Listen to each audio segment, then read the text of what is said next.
भाग 6। आज की सुबह रोज से थोड़ी अलग थी। सुबह के 10 बज चुके थे, लेकिन अलंकृता की अब तक आंख नहीं खुली थी।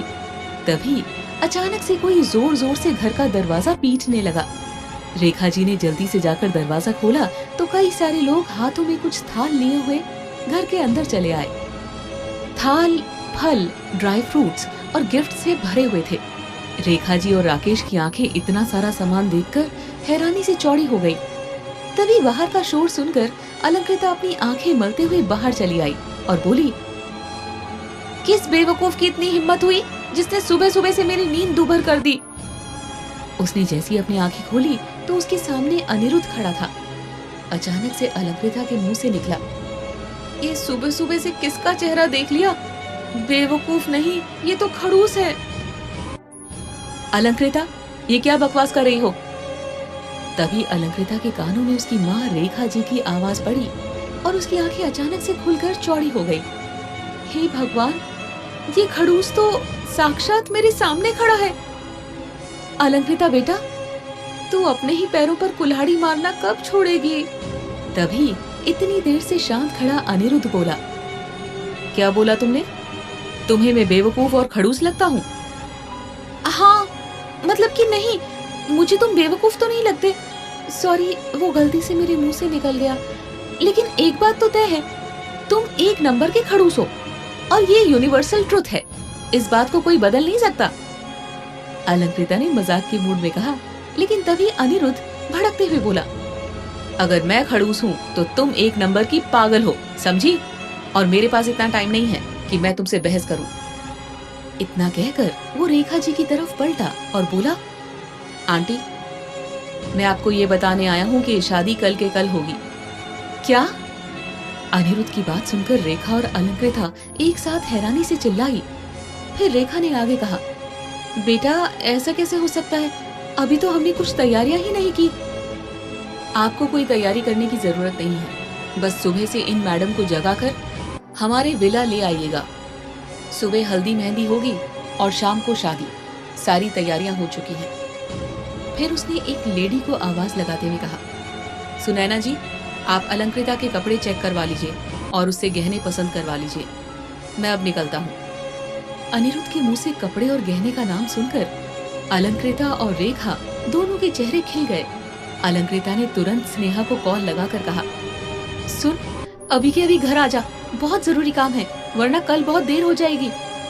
अलंकृता की बात सुनकर स्नेहा भागी चली आई और बोली, क्या हुआ? तू सुसाइड मत कर, मैं हूं ना। फिर स्नेहा ने चारों तरफ नजरें घुमाई तो अलंकृता चारों तरफ से गहने और कपड़ों के बीच घिरी हुई थी। अलंकृता ने अपने लिए कुछ कपड़े सिलेक्ट किए और एक एक साड़ी अपनी माँ और स्नेहा के लिए रेडी करवा ली। अगले दिन अलंकृता हल्दी के लिए पीले और हरे रंग का लहंगा पहनकर जब खन्ना मेंशन पहुंची तो उसके चेहरे की खुशी अचानक से गायब हो गई। खन्ना मेंशन में सन्नाटा पसरा था। उसने सोचा था कि ढोल नगाड़ों से उसका स्वागत होगा, मेंशन दुल्हन की तरह सजा होगा, लेकिन ऐसा कुछ भी नहीं था। बुझे मन से अलंकृता खन्ना मेंशन के अंदर जाने लगी और स्नेहा से बोली, बचपन से लेकर आज तक मैंने अपनी शादी के लिए कितने सपने देखे थे। मेरी शादी बहुत धूमधाम से होगी। उस दिन मैं सबसे ज्यादा खुश रहूंगी क्योंकि दुनिया का सबसे हॉट और हैंडसम बंदा मुझ पे लट्टू होगा। मैं जी भर के बिंदास होकर एकदम फिल्मी स्टाइल में नाचूंगी। लेकिन यहाँ तो गाने ही नहीं चल रहे। ये क्या हो रहा है स्नेहा? स्नेहा ने धीरे से उसका हाथ थाम लिया और बोली, चिंता मत कर, देखना तू राज करेगी। और कितने झूठे सपने दिखाएगी मुझे। तभी अलंकृता की नजर सामने खड़े अनिरुद्ध पर पड़ी और वो फिर से बोली, सपने चाहे जितने अच्छे देख लो, लेकिन जीना तो हकीकत में ही पड़ता है। और मेरी जिंदगी की हकीकत ये बागड़ बिल्ला है जिसके पास पैसों से भी ज्यादा अकड़ है। सामने अनिरुद्ध के बगल में उसकी ही जैसी शेरवानी पहनकर शुभ खड़ा था, जिसके चेहरे पर अलंकृता को देखकर रौनक छा गई। तभी रेखा जी अलंकृता के पास आकर बोली, अनिरुद्ध की जान इस तोते में बसती है। अगर तुम्हें अनिरुद्ध का दिल जीतना है तो पहले इस बच्चे का दिल जीतना होगा। शुभ भागते हुए अलंकृता के पास आया और तुरंत उसके गले लगकर बोला, मॉम, तो आप मेरे डैडी से शादी कर लियो? थैंक यू मेरी मॉम बनने के लिए। अलंकृता ने शुभ को गले लगा लिया और बोली, कितना प्यारा बच्चा है। तभी अनिरुद्ध ने अलंकृता के पास आकर पूछा, सारी शर्तें याद है ना, या मैं फिर से रिपीट कर दूं? सच में ये आदमी एक डरावनी सपने से कम नहीं है। अलंकृता बड़बड़ाई और तभी रेखा जी और स्नेहा ने उसे ले जाकर हल्दी और मेहंदी के लिए बिठा दिया। स्नेहा उसकी हथेली पर अनिरुद्ध का नाम लिखते हुए बोली, ऐसी जगह नाम लिखा है कि जीजू रात भर न ढूंढ पाएंगे। वहीं राकेश ने मुंह बनाकर रेखा जी से कहा, ये भी कोई बात होती है क्या, इतनी शांति और कम खर्चे में शादी कर रहे हैं, न खाने में ज्यादा ही पकवान है। मैंने तो इन्हें बड़े दिल का समझा था, लेकिन ये लोग तो एक नंबर के कंजूस निकले। माना कि जीजा जी की दूसरी शादी है, लेकिन अलंकृता की तो पहली शादी है ना। तभी रेखा उसे शांत कराते हुए बोली, शांत हो जाओ, जैसे भी हो शादी हो रही है, हो जाने दो। मैंने आलू को सब समझा दिया है, देखना ये अनिरुद्ध बाबू किस तरह उसके पीछे अपनी दुम हिलाते हुए घूमेंगे। दिन ढल गया था। हल्के गुलाबी रंग के लहंगे में अलंकृता बेहद खूबसूरत लग रही थी। रेखा जी ने नम आंखों से उसे ले जाकर मंडप में बिठा दिया और इस तरह से बिना बैंड बाजा और बारात के अलंकृता की शादी अनिरुद्ध से हो गई।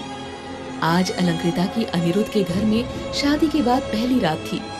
उसे अपनी माँ की कही हुई बात याद आई, अरे आलू सुनो, मैं खूब जानती हूँ मर्द जात को, तू बिल्कुल चिंता मत कर। वो दिन में चाहे जितना दूर रह ले तुमसे, लेकिन रात में वो जोरू का गुलाम बन ही जाएगा। अचानक से अलंकृता के शरीर में सिहरन सी दौड़ गई। वो लंबा सा घूंघट करके बेड पर बैठ गई, लेकिन अनिरुद्ध तो यहाँ आया ही नहीं। काफी देर तक इंतजार करने के बाद उसे रहा नहीं गया। वो धीरे से उठकर बाहर आई और बगल वाले रूम में झांकने लगी। उसने जैसे ही अपना कदम उस कमरे के अंदर रखा, अचानक से अनिरुद्ध ने उसका हाथ पकड़कर अंदर खींच लिया और उसकी पीठ दीवार से टिकाकर उसके बहुत करीब खड़ा हो गया। यहाँ क्या करने आई हो? अलंकृता घबराते हुए बोली, मैंने सोचा कि आज की रात हम एक कमरे में सोएंगे।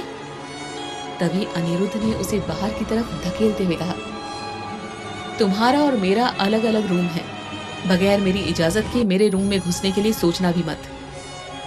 पर आज की रात तो पति पत्नी एक साथ। अलंकृता अभी इतना ही बोल पाई थी कि तभी अनिरुद्ध ने चिल्लाते हुए कहा, तुम मेरी पत्नी नहीं हो, समझी? इतना कहकर अनिरुद्ध ने धाड़ से अपने कमरे का दरवाजा बंद कर लिया और अलंकृता एक पल के लिए वहीं खड़ी रहकर नम आंखों से दरवाजे की तरफ देखती रह गई। क्या अनिरुद्ध कभी अलंकृता को अपनी पत्नी के रूप में स्वीकार कर पाएगा?